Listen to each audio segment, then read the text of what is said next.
This is a manatee. This is a baby manatee.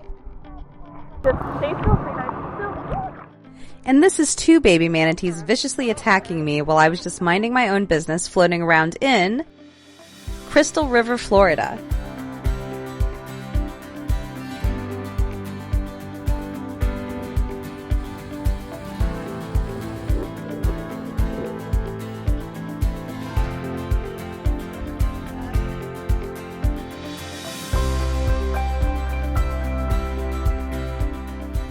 Crystal River is known for being the premier destination for manatee touching during the winter months, with up to 800 manatees migrating into the 72-degree spring waters for survival. They claim to be the only destination in America where it is legal to swim with the manatees. But we are here in the summer, and most of the manatee population has long migrated out into the warmer waters of the Gulf. So we are going to find out if the $64 price for a 3-hour swimming tour is worth the cost, or if we should have just stayed on land. We started our morning very early, up by 6 a.m., and put on our bathing suits before arriving at Explorida around 7:30. We read on Google that manatees are most active in the early morning hours, so we booked an 8 a.m. tour. We later found out that we actually booked the best time, but more on that later.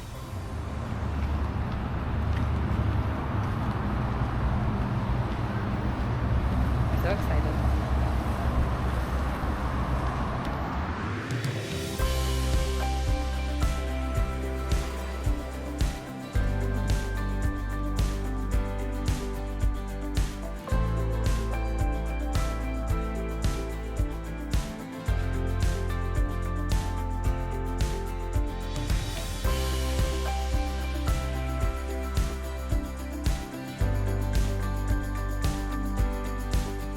We checked in, explored the shop, touched a manatee skull, met our guide, asked our guide a bunch of questions, and then watched a short informational video. Violations of these statutes may result in fines of up to $100,000 and/or 1 year in jail. So a couple things about them. They are very large animals, but don't let their size intimidate you. They're very gentle, they're very docile. As long as you are just nice and calm and relaxed at the surface of the water, you're honestly just another object in the water with the manatees today, all right? They can also feel your heartbeats about 6 to 8 feet away as well. So they definitely know where you are in relation to them. If you're all just nice and calm and relaxed and they feel comfortable, they might just come up for that breath right next to you. Our guide, Megan, went over everything so well. She gave us all the information we would want and then got everyone fitted into wetsuits and shoveled us out to the transport van heading to Pete's Pier. Our bay actually is the fresh water, and we get enough fresh water that it pushes all of the salt water out. Now during summer, it's not necessarily warm for manatees. During summer, the water is technically cold for them. So they move out to the Gulf during the summertime for that nice 80 degrees water. Our first stop was right in front of Hunter Springs Park, which is one of the parks in the area where you can access the water for free. But this is where having a guided tour really paid off. Our captain immediately started chatting up the other boat captains to see where the manatees were, and he quickly determined that a male was pushing a mama and calf into a dead-end portion of the bay, so it was time to get in the water. Exit the boat right back here. There's a little platform you step on. Turn, face the boat. Go down 3 steps. Don't look for number 4. She ain't there. Alright. 3 steps.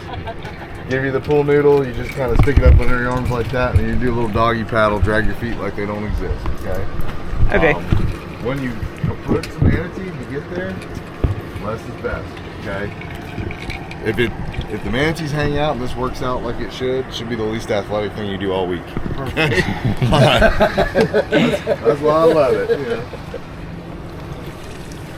See how cold this is? Oh yeah, it's cold. Stop using the C word, man. It's refreshingly memorable.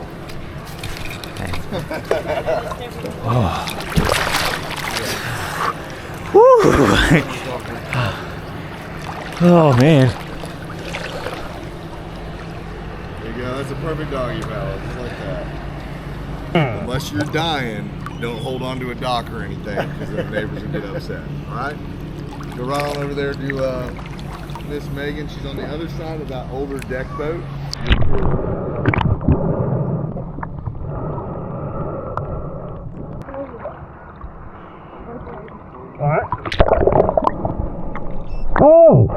And just like that, within 2 minutes of being in the water, we were directly over a mama manatee and her calf.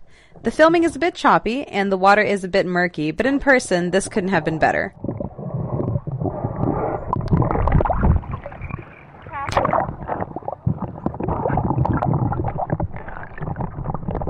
From here, we spent about an hour following the manatees around the bay.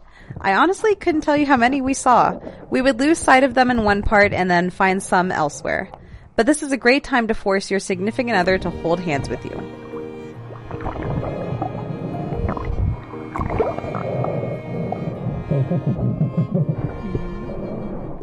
So romantic.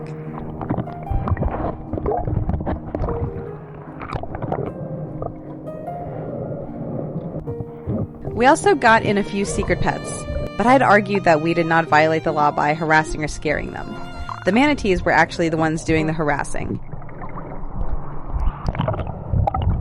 Just stay still, stay nice and still. Okay.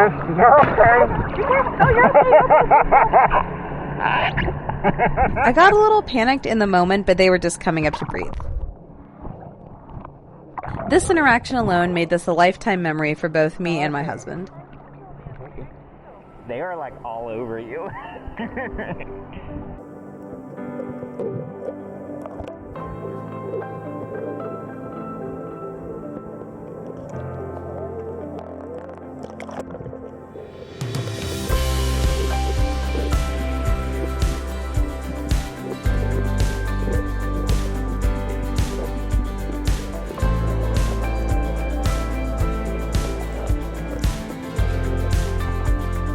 As we followed our final manatees out into Kings Bay, our captain swung by in the boat and told us that we could either spend another 45 minutes watching manatees or he could take us to the iconic Three Sisters Springs. Three Sisters Springs stays a constant 72 degrees year-round and are the reason manatees love Crystal River so much. Despite their size, manatees actually have very little body fat and need the water temperature to be at least 68 degrees for survival. So as the ocean cools for the winter, hundreds of manatees migrate into Crystal River. Our guide told us that somewhere between 40 to 80 manatees stay in Crystal River year-round. Many of them were born in Crystal River and don't know any other way of life. Our tour consisted of us and just one other couple, and we unanimously voted to go check out Three Sisters Springs. With us picking the second tour of the day, our captain had already been out on the water and knew where many of the manatees were. Megan did a great job of getting us near them, and we had a near constant viewing the whole time. If the tour ended here, we still would have felt like we got our money's worth, so being able to swim to Three Sisters Springs was just an extremely nice bonus.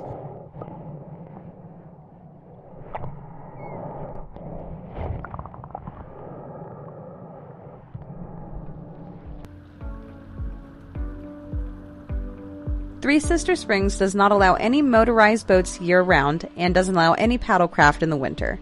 The springs are surrounded by the refuge that does not have any water access, although it does have great viewing platforms for winter manatee spotting. From what we can tell, the nearest public water access is back where we were swimming with manatees, Hunter Springs Park. The free options are a bit difficult to figure out. Most of the Google results are just the various paid tours, drowning out any useful information. We knew we wouldn't see any manatees in the springs for summer, but we did get to see plenty of other aquatic life, making it the perfect final stop of our tour.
Three Sister Springs is inside of the wildlife refuge.